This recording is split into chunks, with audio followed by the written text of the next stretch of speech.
Hey everybody, welcome back to another episode of Pay Per Review. This is our long overdue episode. You said overdued. Overdue, yes. That's how bad it is. It's got an ED at the end. Anyway, our long overdue review of Ultima Lucha Tres. Since season 4. Wait, is it 3 or 4? Season 4 is coming back. This is from season 3. Since season 4 just got announced like a month ago. Yeah. But this is from season 3, so this is Ultima Lucha Tres. It happened earlier this year. Yes, this was a 4-part event.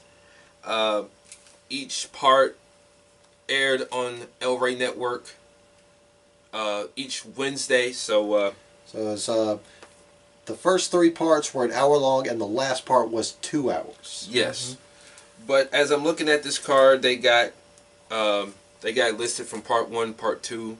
You know, despite how they aired it. So we'll just jump right into the review. The first match from part 1, there were 2 matches on part 1. The 2-on-1 handicap match involving Dr. Wagner Jr. and Famous B with the beautiful Brenda. How'd that number go? Damn it. 4, 2, 3, get fame. I couldn't remember the first part. I actually started to call that number for real. Yeah. Yeah. But anyway, they took on Tejano. Now, if Tejano lost, he would basically give up his rights to Famous B. And he's been trying to goat Famous B. He's been trying to goat Tejano. It's been so long. To join his business. Yeah. So to speak. But fellas, how you feel about this? Or how did you feel about this match? It was a cheap, quick win. I knew Famous B was going to pull something out of his ass. Yeah. Just like they said, he pulled out of his arse. He had Dr. Wagner Jr. by his side, and they ended up winning.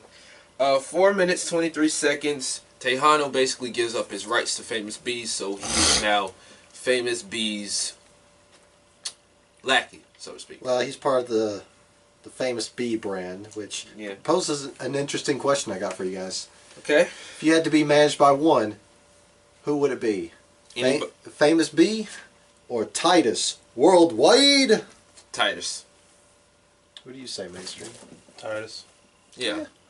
I'd be on board with Titus. I mean, Famous B's okay, but I get tired of hearing him say 4, 2, 3, get fame. Like, shut the fuck up. And of course, beautiful Brenda. Yes. Ugh, it's like nails on a chalkboard. She looks good, but her voice is so annoying. She looked good, but her voice is check, please. Yeah. Anyway, this gets a 1.5 out of 5. The next match. Oh dear God. I have to put this down. This was the Hell of War match from part 1. Between Killshot and Dante Fox. Oh my God. Not to cut y'all off, but I don't know where to begin with this match. I'll begin at the very top. I want to say Dante Fox either came in season 2 or season 3. I kind of forget where he came in.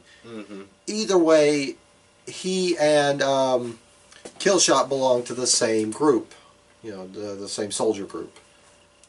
And apparently Dante Fox believes that Killshot left him for dead. So they just kept, you know, at each other's throats, interfering in both their Cueto Cup matches. Yes.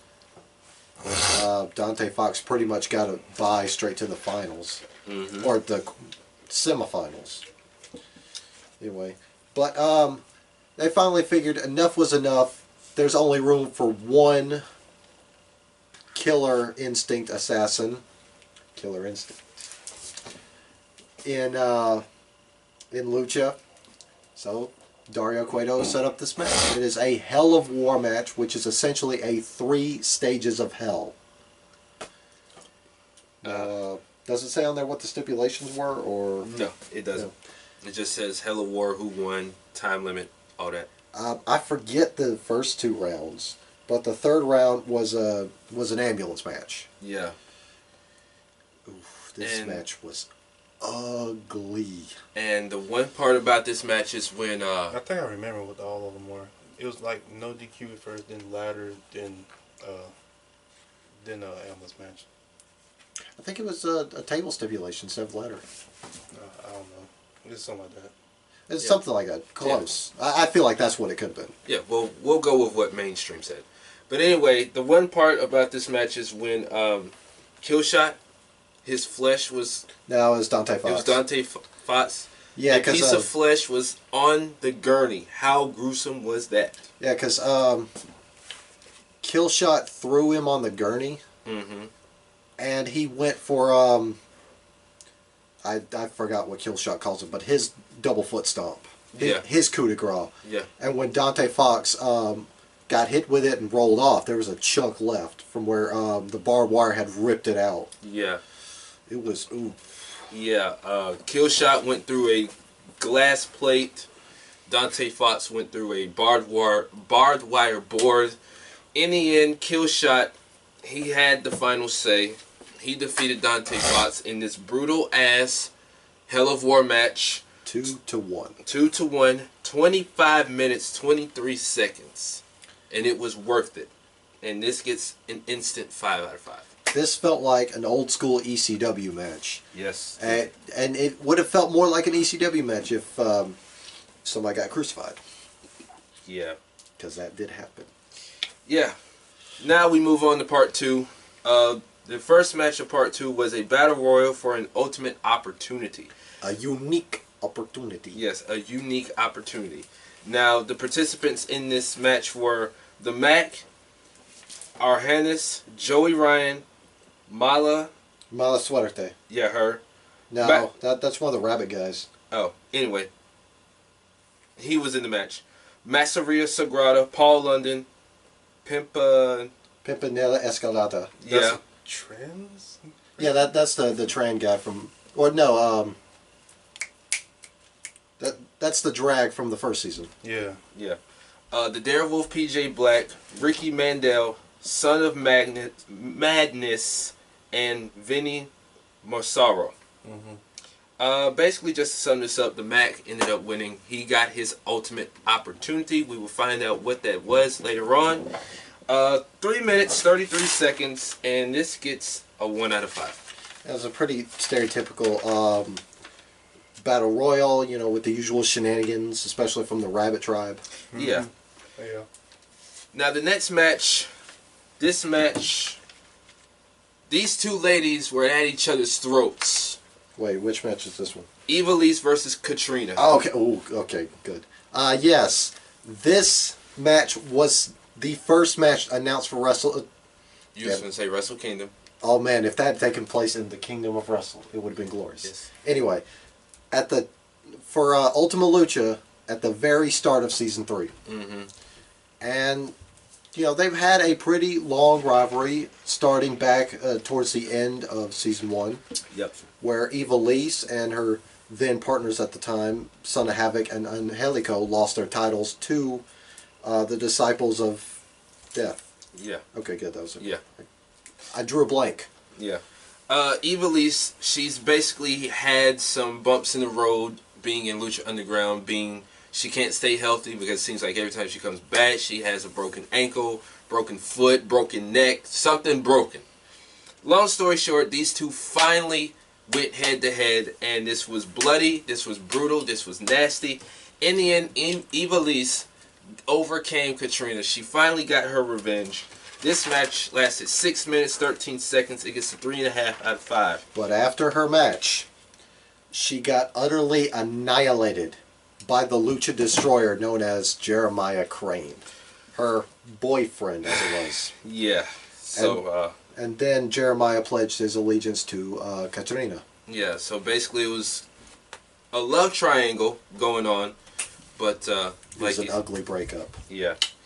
Next was a hair versus mask match. Now, it was Fenix taking on Marty the Moth Martinez. Basically, to set the stage, Marty the Moth has been a creep to Melissa for quite some time. Mm-hmm. And Fenix basically just said, he stepped in and said, I've had enough. No mas. I'm going to do something about it. No more. And I'm gonna kick your ass. And basically Marty said, okay, I'll put my hair on the line if you put your mask on the line. And he had been ripping at this guy's mask throughout the match, basically trying to send a message to Melissa. Melissa got involved. She basically came to the aid of what's supposed to be her boyfriend, Fenix. Just when you thought that Marty Damoff had it in the bag, his sister turned her back on him. Well, because earlier in the match, Marty Damoff accidentally took out Mariposa. Yeah. So she said, okay, I'm not dealing with this shit. Yeah. And because of Mariposa, Fenix got the victory. And he tried to scurry away. That did not happen. So he ended up getting his head shaved, and he was pretty much embarrassed throughout the night. Yep. He was embarrassed. He had a long, dreadful, horrible night. And basically, they played out the love story where Melissa and Fenix ended up, you know, making out, kissing, hugging, all that fun stuff. Anyway, like I said, Fenix won. This match gets a 3.5 out of 5. Now we move on to part 3. Wait, you messed up. You gave it a 4.5. Oh, my bad. Yeah, 4 out of 5. Excuse me. I'm getting ahead of myself. Dumbass. Shut up. Anyway, fuck you, mainstream. Fuck you, James. Okay. Anyway, let's stay on subject. This match. All right. Disclaimer. Oh, and the hair versus mask match lasted 12 minutes 18 seconds. Okay. Now move on to part 3. Disclaimer on this first match. Regardless of how we feel about one individual, we still viewed this match non-biased. Non-biased.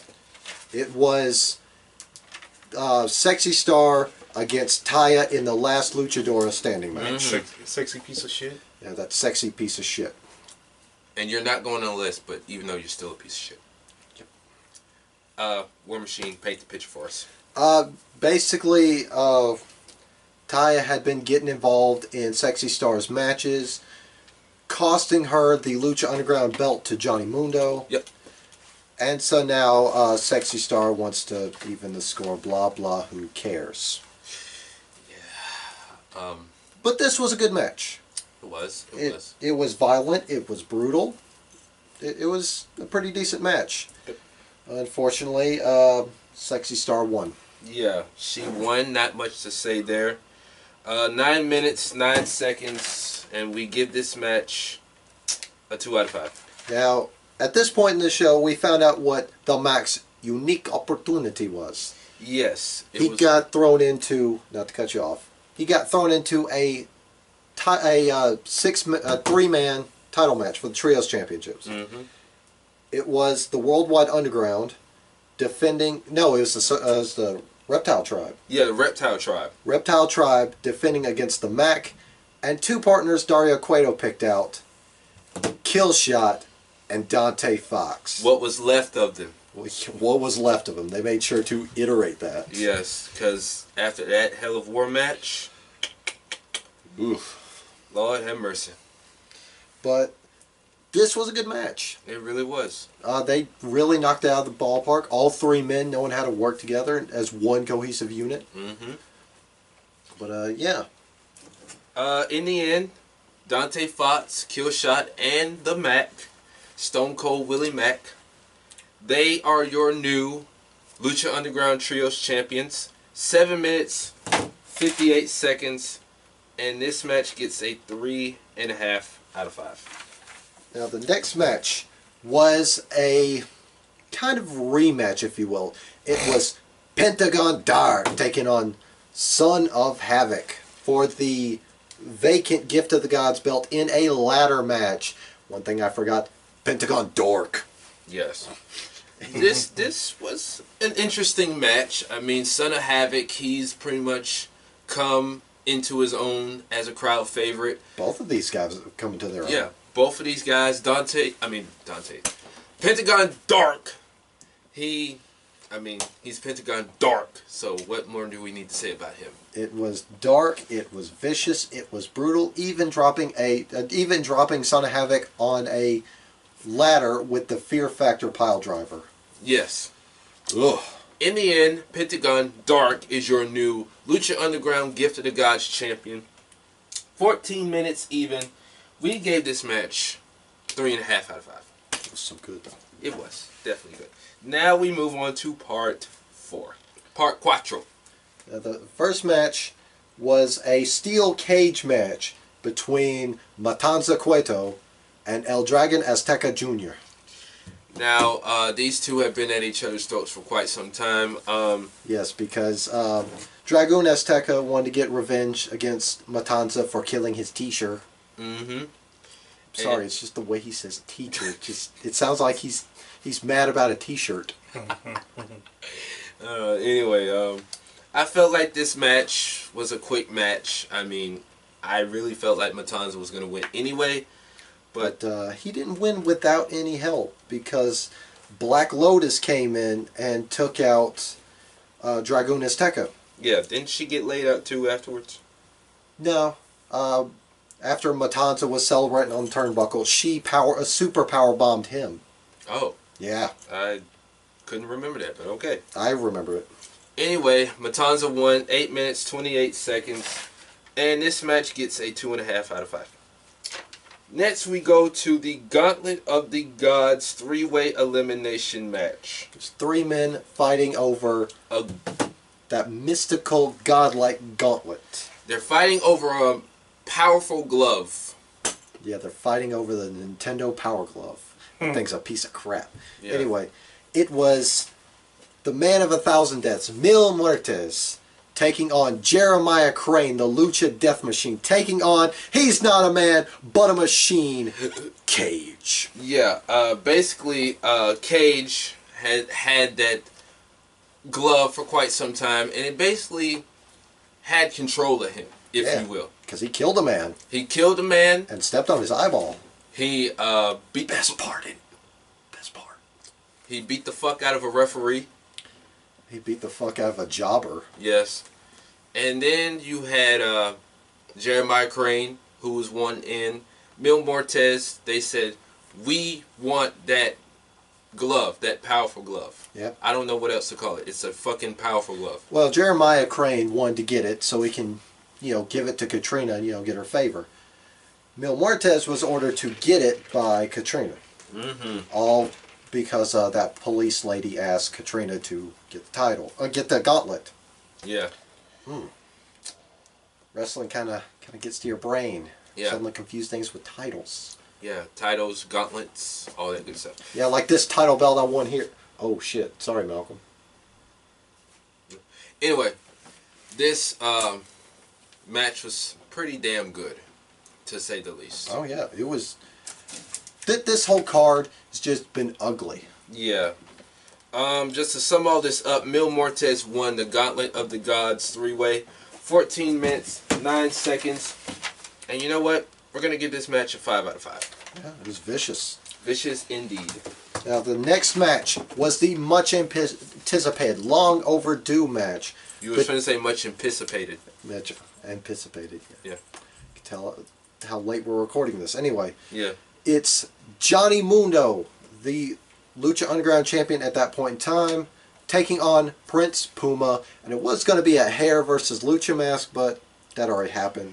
So it was career versus title. If Puma did not win, that's it. He's done. He was finished. This match told such an awesome story. Oh, it pretty much just looked like we were watching the main event to the first episode all the way over again. Yeah, and I mean, these two know each other like the back of their hands, and the crowd, the viewers, the people who love Lucha Underground ate this shit up. I mean, we ate it up till there was nothing left on the plate. It really showed what a huge waste WWE had when they gave up Johnny Mundo. Yeah. Or as he was known in WWE, John Morrison. Yeah. Anyway, this was a really good match. Prince Puma barely got it. Yeah, barely. He became the new and the first ever two-time Lucha Underground champion. And the crowd just went bonkers. I went bonkers. But Well, go ahead and give the rating first. Oh, 4 out of 5, 18 minutes, 26 seconds. But There's a big but. Okay. Dario Cueto came out there, congratulated Prince Puma on his victory, and told him he had one more match. One more match. Out comes Pentagon Dark, cashing in his Gift of the Gods belt, and he made it, and Dario Cueto made it, a loser leaves lucha match. Yes, and then Matt Striker going crazy on commentary. Vampiro's sitting with him. We don't know what's going to happen. Everybody's pulling for Prince Puma. Pentagon Dark feeling like he's got this one in the bag. And he did have it in the bag with some help from Vampiro. And that was pretty much the big shocker of the whole night. And Matt Striker was losing his shit. He was furious with Vampiro that he cost Prince Puma the belt. Yeah. And so Pentagon Dark not only cashed in his belt, but he became the new Lucha Underground champion, and then that pretty much set up for what should be and what is basically season 4. Yep. Basically, to sum all this up, 8 minutes 32 seconds. We're giving that a 3 out of 5, or better yet, I'm gonna bump it up to a 4 out of 5. With that being said, at least you're not putting like 4 and 1/4 star. Yeah. Yeah. Anyway, superstar match and overall rating. Superstars of the night go to Killshot, Dante Fox, Fenix, Melissa Santos, Pentagon Dark, Mil Mortes, Prince Puma, and Johnny Mundo. Matches of the night go to, of course, the Hell of War match, Automatic Lock, Hair versus Mask, Gift of the Gods ladder match, Gauntlet of the Gods 3-way match, Title versus Career, and Loser Leaves Lucha Underground. Overall rating, 4.5 out of 5. Yes, and with that wraps up Prince Puma's tenure in Lucha Underground. Yes. He threw down his mask at the end of the show. Yep. And he's now just a guy without a face. Yeah. Now he's going to go back to being Ricochet. Yeah. And at the time of this recording, it is speculated he's going to sign with WWE in the near future. Well, him and War Machine. Yeah, him and War Machine. Yeah. Not this War Machine, Hanson and Rowe. Yeah. So. One of the best tag teams ever. Yeah. Anyway, during that piece, Dario Cuero got killed. Yeah, he got murdered. He got murdered. Mm-hmm. Yeah, he did. Stop. That looks stupid. Stop it. Anyway, basically, Lucha Underground, we already know how great it is. Ultima Lucha Tres is pretty good, so yeah. Not much to say. Not much more to say about it. Can't wait for season 4. Yeah. Who knows? We may do more Lucha Underground based content on this channel. We tried to talk about Lucha Underground, but we never had the time to actually sit down and talk about it. No. Anyway, but yes, that is our review, our long-awaited, overdue, review of Ultima Lucha Tres. Chill out, bro. Chill out. Undisputed, baby. Anyway, oh my god. He's been Rodimus Prime. Yeah. He's been Mainstream Malcolm. Looking very tired. Yes. You are tired? You seem like it. I'm War Machine MJ, and I gotta get these guys home, so we'll see you next time.